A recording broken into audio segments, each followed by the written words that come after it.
ህዝብን እየገደሉ ምርጫ ማለት የህዝብ ጥያቄ ነው።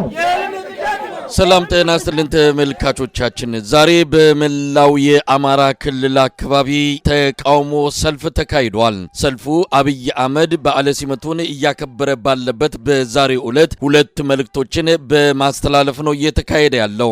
የዛሬው ዕለት ለኢትዮጵያውያን ጥቁር ቀን ነው። ኢትዮጵያውያን ከምንጊዜውም በላይ ከፍተኛ አደጋ እንዲገቡ ያደረጋቸው ስርዓት የተተከለበት ዕለት ነው የሚሉ መልእክቶች በተለያየ መግለጫዎች ናቸው በመፈክርና በህዝቡ በድምጽ ሲቀርቡ የነበሩት። በሌላ በኩል በአማራ ክልል በአንዳንድ አካባቢዎች የህልውና ተጋድሎ ተጠናክሮ እንደቀጠለ ነው። የዛሬውን የሰልፍ ትዕይንቶችን በተመለከተ አርበኛ አበበ ፈንታው የአማራ ፋኖ ብሔራዊ ንቅናቄ ከፍተኛ አመራር አባል መረጃዎችን ሊያካፍለን መስመር ላይ ይገኛል። አርበኛ አበበ ፈንታው በጣም አመሰግናለሁ። ዛሬ አማራ ክልል በበርካታ አካባቢዎች ሰልፍ ተካሂዷል። እስቲ ምንድነው ዓላማው?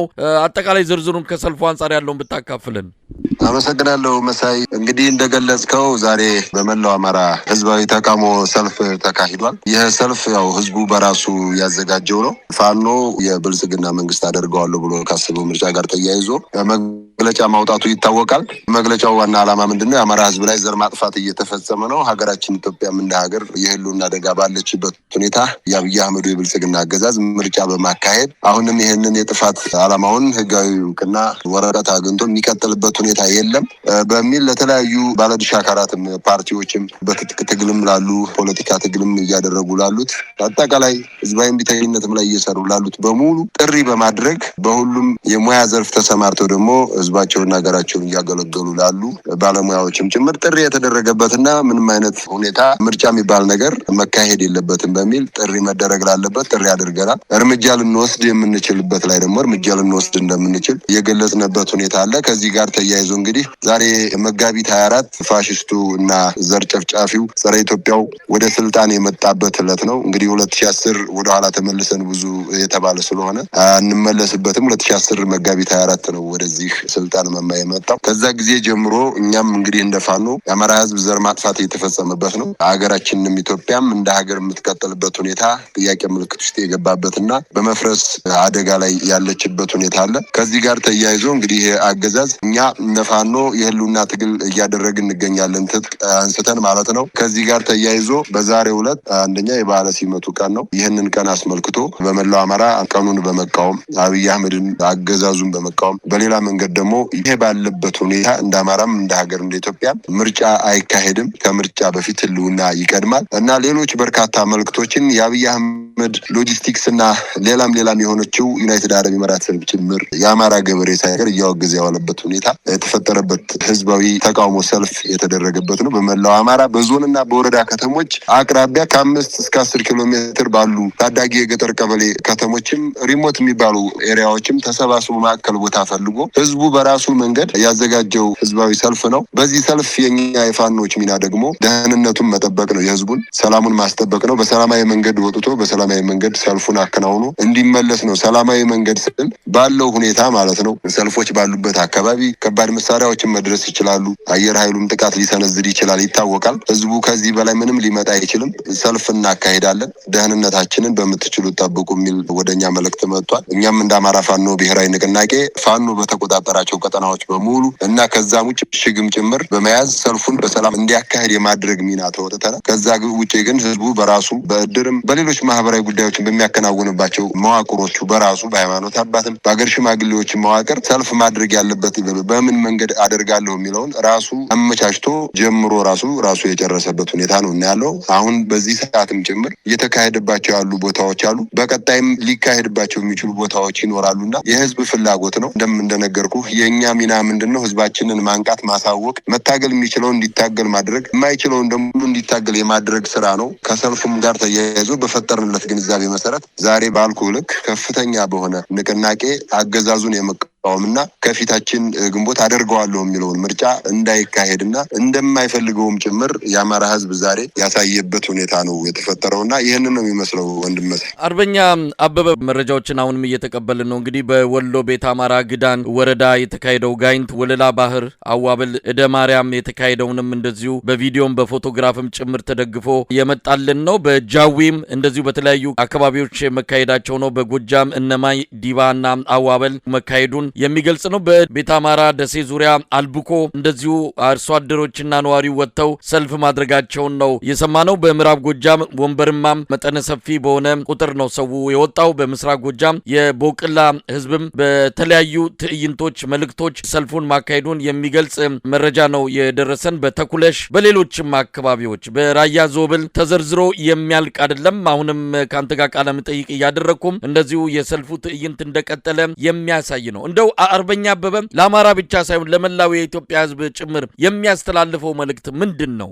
አመሰግናለሁ መሳይ፣ ጥሩ ጥያቄ ነው። እንግዲህ እንደገለጽከው የአማራ ህዝብ ሁሉንም አይነት መንገዶች ተጠቅሟል። ሰላማዊ የሚባሉ መንገዶችን በሙሉ ተጠቅሟል። እነዚህን መንገዶችን በሙሉ መጠቀሙን ደግሞ ለሁሉም የኢትዮጵያ ህዝብ አሳይቷል። ለዓለም አቀፉ ማህበረሰብ ያሳየበት ሁኔታ አለ። እኛም ዛሬ የፋኖ አመራር መሆናችን ሳይሆን ወጣት ማህበርም አጠቃላይ በርካታ ሰልፎችን አድርገናል። ለምነናል፣ መሬት ሆነን ያ አልሆን ሲል እንዲያውም መሳቂያ ስንሆን ደግሞ ትጥቅ አንስተን ፋኖ የአማራን ህዝብ ህልውና ለማረጋገጥና የሀገሩ ኢትዮጵያ ባለቤት ለመሆን ከሁሉም ኢትዮጵያውያን ጋር ትልቅ የሚባል ትግል እያደረገ ነው። በድሉ ዋዜማ የሚገኝ ትግል ነው እየመራን ያለ ነው። ይሄ ፋኖ እያደረገ ያለውን ተጋድሎ ህዝቡ ደግሞ ምን ማድረግ አለበትኝ? የፋኖ ብቻ የታጠቀው ኃይል ብቻ አይደለም፣ አጠቃላይ የህዝብ ትግል መሆኑን ለሁሉም ኢትዮጵያውያን ያሳየበት ዕለት ነው ዛሬ። እሱ ነው ትልቁ መልእክት። የአማራ ህዝብ ዛሬ ከታጠቀው ከግንባር ቀደሙ ታጥቆ ከሚዋጋው ፋኖ ባሻገር የአማራ እናት የአማራ አባት አዛውንቶች ብቻ ሳይሆን በሁሉም እድሜ ክልል የሚገኘው በነቂስ ወጥቶ ከታጠቀው ውጭ ያለው ዛሬ እንደነገርኩ በሁለት ዓላማዎችን መሰረት አድርጎ ሁለት ዓላማዎችን አንግቦ ሰልፍ አድርጓልና የሰልፍ ለመላው ኢትዮጵያውያኖች የሚያሳየው የፋኖ ብቻ አይደለም፣ አጠቃላይ ህዝባዊ ትግል ነው። ፋኖ የህዝብ ትግል ነው ያስኩት ብሏል። ህዝባዊ ትግል መሆኑን ደግሞ ዛሬ የአማራ ህዝብ ለሁሉም ኢትዮጵያውያን አሳይቷል። ጥሪም እያደረገ ነው። በጋራ ቁመን የብልጽግናው መንግስት በመገርሰስ ነጻነታችንን እንጎናጸፍ፣ የሀገራችን ባለቤት እንሁን የሚል መልእክትም ያለው ነውና የፋኖ ትግል የአማራ ህዝብ ትግል መሆኑን ያሳየ ነው ብዬ ነው የማስበው። በትክክልም እሱን ያደረገው ዛሬ የአማራ ህዝብ አጠቃላይ ለዓለም አቀፉ ማህበረሰብም ትልቅ ግንዛቤ የሚፈጥር ነውና ትልቁ መልእክት ይሄ ነው ብዬ አስባለሁኝ። መሳይ ዛሬ መጋቢት 24 ነው። ይሄን ቀን እንዴት ነው የምታስበው? ህዝቡም ዛሬ እዚህ ዕለት ላይ ነው ወጥቶ ተቋሞን የገለጸው። ይሄ ቀን ጥቁር ቀን ነው። ይሄ ቀን ኢትዮጵያ ከድቅድቁ ጨለማ ወደ ከፋው ድቅድቅ ጨለማ የገባችበት ዕለት ነው። የአማራ የህልውና አደጋ የገባበትንም ዕለት በመግለጽ ነው ሰልፍ አደባባይ የወጣውና እንደው እንደ አንድ የዚህን ዕለት የዚህን ታሪክ በቅርብ እንደሚያክሰው ምን ይሰማል? የህዝቡን መልእክት አንድ ላይ አድርገ ከዕለቱ ጋር ተያይዞ ማለት ነው። አረብ ኢማራት ስም ሳይቀር መቼም አይደርስም አይባልም። የቴክኖሎጂ ዘመን ነው። እዚህ ያሉት ወኪሎቿም ብልጽግናዎች አብይ አህመድን ጨምሮ ማለት ነው እያዩታል ብለን እናስባለን። እነሱ መልእክቶች አሉ። ከምርጫ በፊት ህልውና ይቀድማል እና ሌሎች በርካታ መልእክቶች አሉና የቱን ዘርዝሬ የቱን ልተው? መልእክቱ በጣም ጠንከር ያለ ነው። ምርጫችን ፋኖነት ነው ይላል። ፋኖነት ለምርጫ የሚገባ አይደለም። ፋኖነት ነው ሲባል ፋኖ የትጥቅ ትግል ነው እያደረገ ያለው። ፋኖ የያዘው መንገድ ነው ምርጫችን፣ የፋኖ መንገድ ነው የኛ መንገድ የሚል መልእክት ያለው ነው ዛሬ ህዝቡ ሲያሳይ የነበረውና ምርጫ ማድረግ የምትችልበት ሁኔታም የለም። የት ሆኖ ነው ምርጫ ማድረግ የሚችለው? በወረዳና በዞን ከተሞች ታጥሮ በከባድ ምሽጎች በበርካታ መካናይዝድ በአየር ኃይል ጨምሮ ከተሞችን እየጠበቀ አለሁ ለማለት እየሞከረ ያለ አገዛዝ ነው። እንግዲህ ባለፉት 2 ዓመትና የክሩ አልበጠስ ስላለ የመጨረሻዋን ስራ መስራት ስላለብንና ያችን ስራ መስራት ስለሚጠበቅብን እንጂ የብልጽግናው አገዛዝ በመጨረሻው በቋፍ ላይ የሚገኝበት ሁኔታ ነው ያለው። የዛሬው የአማራ ህዝብ መልእክት ደግሞ ለሁሉም ኢትዮጵያኖች ትልቅ መልእክት ያለው ነው። በጋራ ከተነሳን አገዛዙን በአንድ ጀንበር መገርሰስ እንደምንችልም ያሳየ ነውና ይህንን ነው እኔ የተረዳሁትም ያስተላልፈው መልእክት ይሄ ነው። እንግዲህ ገዳዮቻችንን በምርጫ ካርድ አናነግስም፣ በውሸት ምርጫ ላይ የሚሳተፍ አማራ ቢኖር ታሪክ ይቅር አይለውም፣ ምርጫው የይስሙላ መከራው ግን የእውነት ነው፣ ምርጫው ለሌላ 5 ዓመት የጭፍጨፋ ፍቃድ ማስገኛ ነው የሚሉ መፈክሮችን ነው አብዛኞቹ ሰልፉ በተካሄዱባቸው አካባቢዎች ከፍ ብለው የሚታዩት። እንደው አርበኛ አበበ ፈንታው ዛሬ በተለያዩ አካባቢዎች እንደዚሁ የህልውና ተጋድሎም ተደርጓል። ሞጣ አካባቢ የተመዘገበው ድል ከዚህ አንጻር የሚጠቀስ ነው። በተለያዩ አካባቢ አካባቢዎች በየዕለቱ ውጊያዎች አሉ፣ በየዕለቱ ድሎች አሉ። የአገዛዙ ጀነራሎች ደግሞ አብዛኛውን አካባቢ ተቆጣጥረናል፣ የመንግስት መዋቅርን አስቀጥለን ህዝቡ የሰላም አየር እየተነፈሰ ነው የሚል መግለጫዎችን ሰሞኑንም እየሰጡ ነው። እስቲ የአውደ ውጊያ ውሎችን በተመለከተ ያሉትን መረጃዎች አካፍለን። አመሰግናለሁ መሳይ። በሁሉም አካባቢዎች ውጊያ እየተደረገ ነው የሚውለው ከቀላል የደፈጣ ጥቃቶች ጀምሮ እስከ ከባድ መደበኛ ውጊያ ማለት ነው። ኦልሬዲ አሁን እኛ መደበኛ ውጊያ ነው እያደረገ ያለው ፋኖ። ደፈጣዎች ደግሞ ከመደበኛ ውጊያው ባሻገር ስለሚያስፈልጉ በጣም ወሳኝ ስለሆኑ የስርዓቱ አገልጋይ የሆኑ መንገድ መሪዎችን፣ ካድሬዎችን፣ ፋይናንስ አፈላላጊዎችን፣ ደህንነቶችን በደፈጣና በስውር ድርጊያዎች ስራ ልትሰራ ትችላለህ። ከዛ ውጭ ግን ወደ ኮንቬንሽናል ገብቷል ፋኖ። በመላው አማራ በየዕለቱ ትላልቅ የሚባሉ ድሎች የሚመዘግቡባቸው ውጊያዎች አሉ። እነዚህ ውጊያዎች እንዳሉ ይታወቃሉ።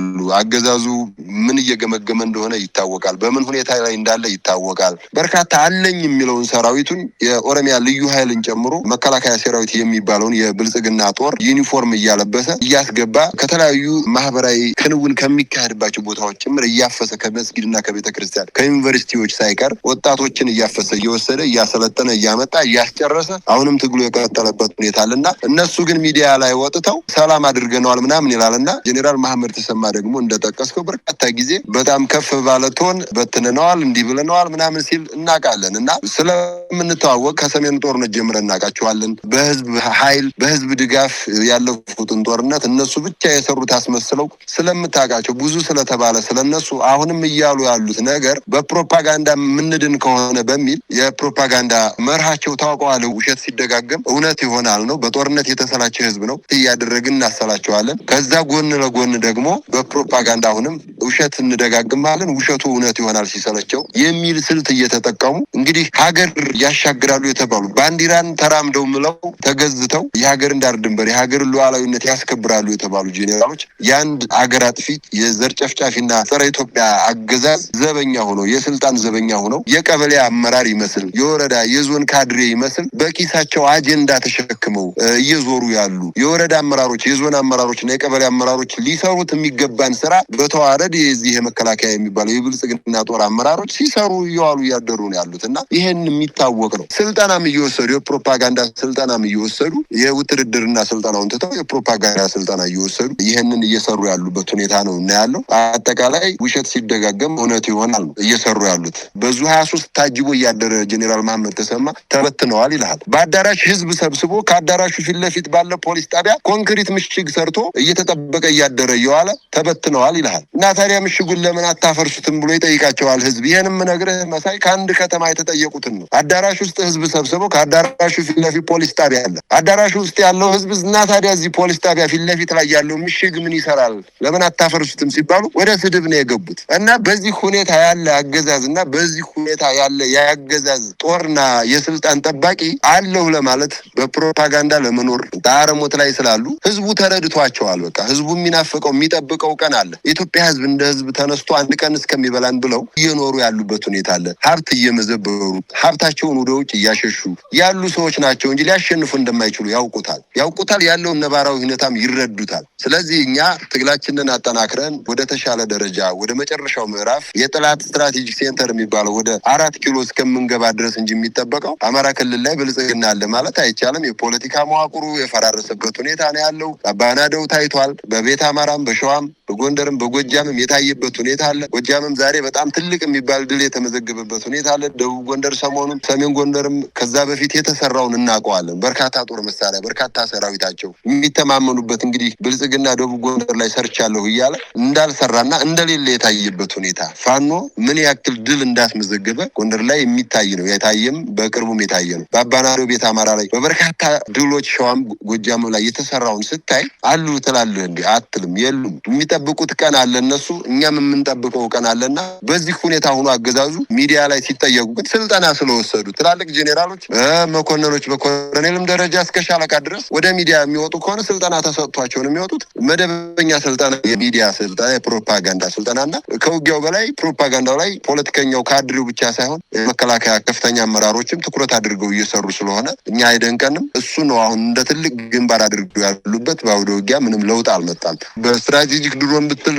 በመካናይዝድ ብትል በእግረኛ ብትል ምንም የተሳካላቸው ነገር የለምና በዛ ልክ ነው የእነሱ ሁኔታ የምገልጸው። የምገልጸው ነው መሳይ። እንደው በመጨረሻ አርበኛ በበፈንታው ወደ ዛሬው ዕለት ልመልስና ዛሬ በኦሮሚያ ክልል ነው በአብዛኛው የአብይ በዓለ ሲመት በሰላማዊ የድጋፍ ሰልፍ የተከናወነው። አስገዳጅ ሰልፍ መሆኑን በተለያዩ መረጃዎች ህብረተሰቡም በሚልኩልን ጥቆማዎች መረዳት ተችሏል። በዚህ ወቅት ላይ የነዳጅ እጥረት አገሪቱን በከፍተኛ ደረጃ ሲጣርጎ አላላውስ ባለበት በዚህ ወቅት ትራንስፖርት ተሽከርካሪዎች አስገዳጅ በሆነ መልኩ ሰውን እያጓጓዙ ለአብይ ድጋፍ በተዘጋጀ አደባባዮች ላይ እንዲወጣ ነው የተደረገው። ለማንኛውም በኦሮሚያ ክልል ብቻ በተወሰኑ ከኦሮሚያ ክልል ውጪ አንዳንድ አካባቢዎች ጣል ያሉ ነገሮች አይተናል፣ በአሶሳ በአንዳንድ አካባቢዎች። ከዛ ባለፈ ግን የአብይ አህመድ በዓለ ሲመት በህዝብ ድጋፍ ሰልፍ እየተከበረ ያለው በኦሮሚያ ክልል ብቻ ነው። ይሄ ምን ማለት ነው? አብይ አህመድ በሌሎቹ አካባቢዎች ማስደረግ ቢፈልግ የማይችል ሆኖ አይደለም፣ እንደሚያደርግ ያውቀዋል። ነገር ግን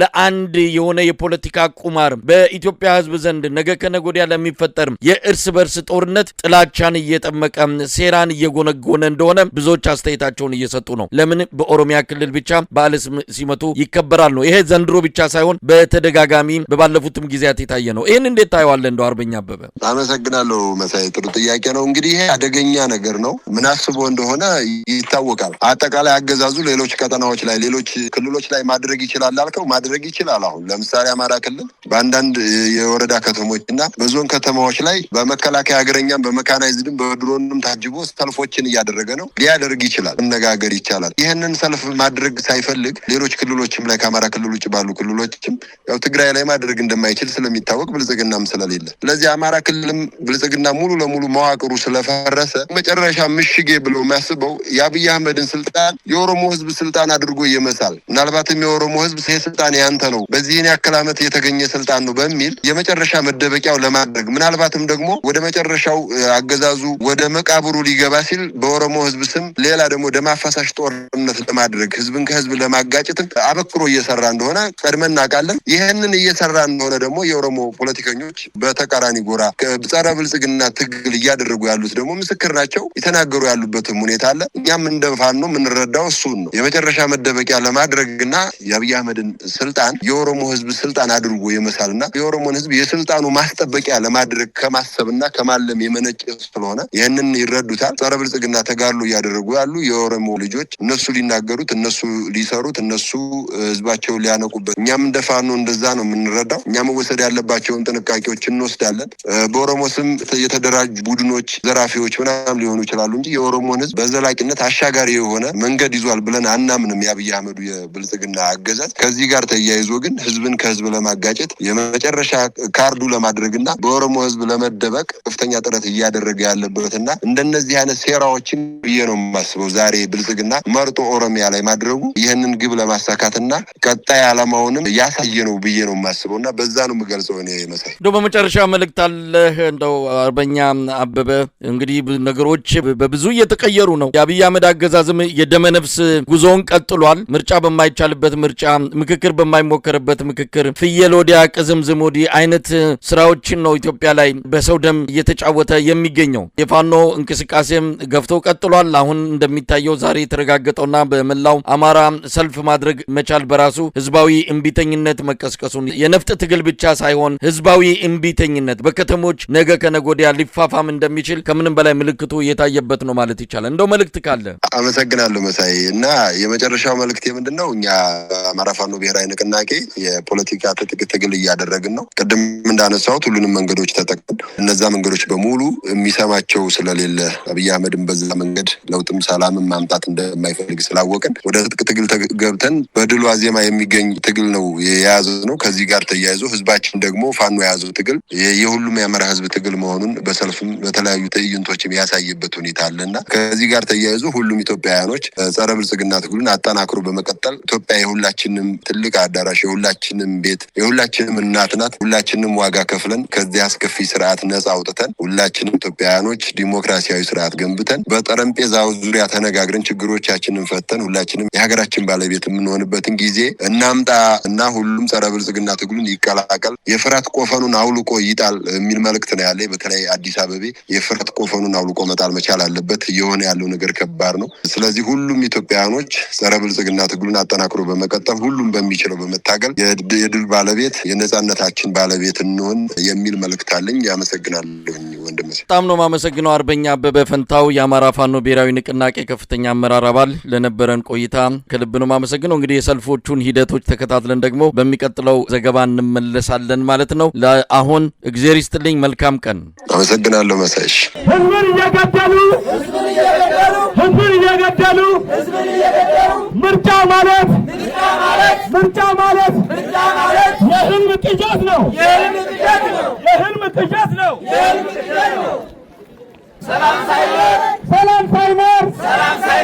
ሰላም ሳይኖር ምርጫ ሊኖር አይችልም።